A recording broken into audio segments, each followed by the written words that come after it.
Welcome to legend TV. మనతోనైతే Bhuvanagiri MP candidate BJP MP candidate Boora Narsagoud అయితే ఉన్నాడు. మరి ఏ విధంగా ఉంటుంది పార్లమెంట్ ఎలక్షన్లో అనేది తెలుసుకుందాము. సార్, ఇప్పుడు చూసుకున్నట్లయితే రైతు దీక్ష పేరు మీద అయితే కిషన్ రెడ్డి గారు అయితే చేస్తా ఉన్నారు. దానికి ఏ విధంగా తెలుపుకోవచ్చు రైతులకి? నిండా ముంచింది కాంగ్రెస్ ప్రభుత్వం. ఈరోజు అనేక హామీలు ఇచ్చి కనీసం రైతు బంధు ఇవ్వలే. రైతు భరోసా దేవుడేరు కానీ ఉన్న రైతు బంధు ఇవ్వలే, రైతు బీమా ఇవ్వలే, కౌలు రైతు ఇవ్వలే, రుణమాఫీ చేయలే, రైతు కూలీలకు ఇవ్వలే, పంటలు ఎండిపోతున్నాయి, బోర్లు ఎండిపోతున్నాయి, ట్రాన్స్ఫార్మర్ పలిగిపోతున్నాయి. పరిహారం ఇవ్వాలి కదా. 10,000 ఇస్తామన్నారు, ఇప్పుడు మళ్ళీ 10 రూపాయల మాట కూడా ఎత్తట్లే. మేము డిమాండ్ చేసింది ప్రతి ఎకరాకు 25,000 ఇవ్వాలి, లేకుంటే మూల్యం నువ్వు లోకసభలో చవి చూస్తావు, ప్రజా ఆగ్రహానికి చవి చూస్తాం. వారిని మేలుకొనుకోవటానికి హెచ్చరించడానికి ఈ రైతు దీక్ష. మనం చూసుకున్నట్లయితే సెంట్రల్ లో చూసుకున్న నరేంద్ర మోడీ గారే రైతులను తొక్కేస్తున్నాడు, ఇక్కడ స్టేట్ లో ఏమో రైతు దీక్షలు చేస్తా ఉన్నారు కొంతమంది అంటా ఉన్నారు. వాడికి మీరు ఇచ్చే సమాధానం? సబ్జెక్ట్ మాట్లాడమను, స్టేట్మెంట్ కాదు, సబ్జెక్ట్ మాట్లాడు. వాట్ ఈస్ దట్ తొక్కుడు? ఈరోజు చెప్పేది విను. ప్రతి గింజ కొనేది మోడీ గారు. ఎంఎస్పి 1,400 నుంచి 2,200 చేసేది మోడీ గారు. యూరియా కానీ ఫెర్టిలైజర్ సబ్సిడీ ఇచ్చుకుంటూ లోటు లేకుండా చూసేది మోడీ గారు. 24 గంటలు కరెంట్ ఇవ్వడానికి కారణం మోడీ గారు. రైతుల కృషి విజ్ఞాన కేంద్రం చేసేది మోడీ గారు. ఫార్మర్ ప్రొడ్యూసింగ్ ఆర్గనైజేషన్ మోడీ గారు. రైతులు ధాన్యం కొనడానికి 1,58,000 కోట్లు ఖర్చు పెట్టింది మోడీ గారు. ఏ విధంగా మోడీ గారు చేసింది? రైతు చట్టం రైతులకు మంచిది, వాళ్ళు కాదనుకోండి. ఇప్పుడు ఏదైనా బిడ్డ ఉంటుంది, ఓకే, పాలు మర్పించడానికి ఏం చేస్తారు? ఇంకో పెడతారు కదా, చేదుగానే ఉంటుంది.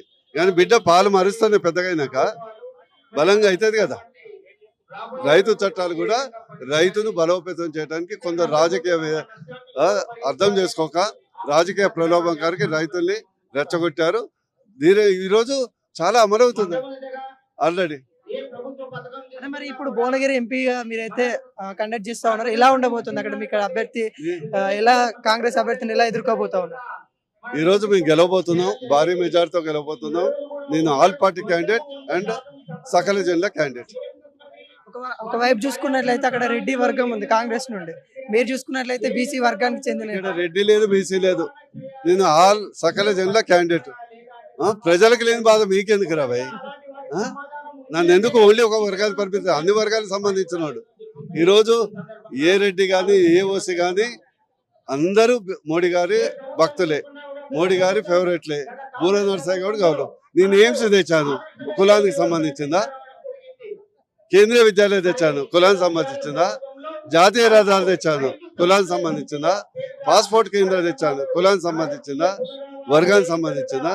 అగ్రకుల రిజర్వేషన్ కొట్లాడింది, అది బీసీలకు సంబంధించిందా? బీసీ రాజ్యాంగ హోదా కొట్లాడినా అది ఒక కులానికి సంబంధించిందా? అందుకని దయచేసి లేనిపోని ఆలోచనలు మీరు కల్పించగలరు. ముందే నేను ఎందుకన్నా అంటే అక్కడ బీసీ ఓట్లు ఎక్కువ ఉన్నాయి, అందువల్ల నేను అక్కడే కాదు రాష్ట్రం మొత్తంలో ఉంటాయి.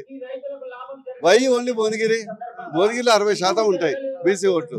ప్రతి నియోజకవర్గంలో 50 నుంచి 50% ఉంటాయి. అది స్పష్టం. తెలంగాణలో కుల రాజకీయాలు కొందరు చేయొచ్చే ప్రయత్నం గతంలో కేసీఆర్ చేశారు, ఇప్పుడు తగ్గిపోయినాయి. దయచేసి మీరు పదే దాన్ని తేకండి. వర్గ రాజకీయాలు, ప్రజల రాజకీయాలు, ఆర్థిక రాజకీయాలు, అభివృద్ధి రాజకీయాలు చేద్దాం. అది నా యొక్క విజ్ఞప్తి. తెలంగాణలో బీజేపీ సీట్లు ఎన్ని రాబోతా ఉన్నాయి, ఏ విధంగా ఉండబోతుంది? 12+, 12 అండ్ అబోవ్.